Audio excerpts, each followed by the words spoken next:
Something that's really easy to do in life when you're faced with a challenge, which cerebral palsy is a big challenge for me, is to blame God. I've just learned not to blame God because I realize life is challenging in and of itself. Fortunately, I live in a great country, but life, there's a whole lot of obstacles in life, and cerebral palsy is just a minor one. Ultimately, when it comes to life, it doesn't affect my lifespan.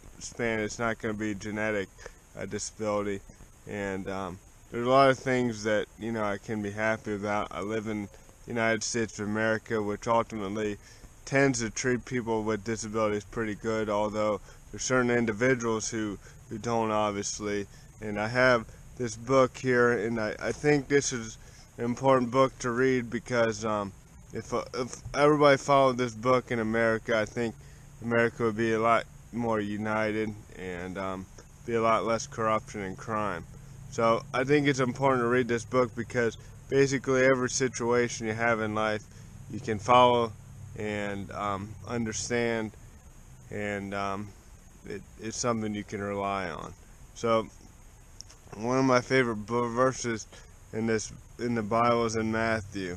It's Matthew 5:44. It says, "Love your enemies, bless them that curse you, do good to them that hate you, and pray for them which despitefully use you and persecute you."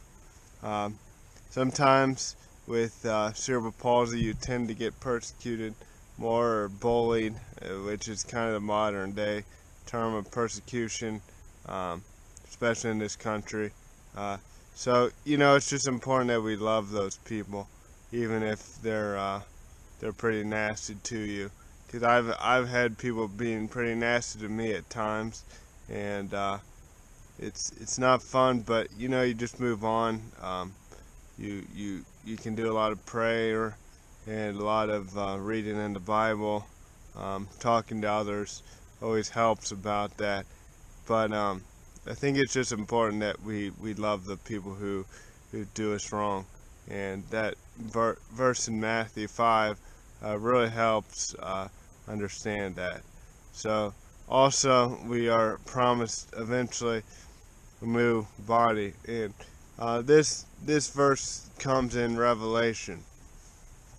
There's a lot of verses in the Bible that promise us a new body that we won't go through pain. But one of my favorite verses is in Revelation 21:4, where it says, "He will wipe away every tear from their eyes. There will be no more death, or mourning, or crying, or pain, for the older things have passed." Everybody goes through pain sometime in their life, and it's how we deal with it about how we perceive life. And I think it's important that we try to be optimistic throughout life and try to bless as many people as we can. I think the Lord put cerebral palsy in my life so I could inspire other people, but everybody's got their own situation where God is using their situation to further His kingdom. So I think it's important that we have that sort of attitude rather than, "It's not my fault, I'm going to put the blame on God," or "It's just bad coincidence." I think it's important that we all understand that we can do good things through Christ who gives us strength. Thank you for watching.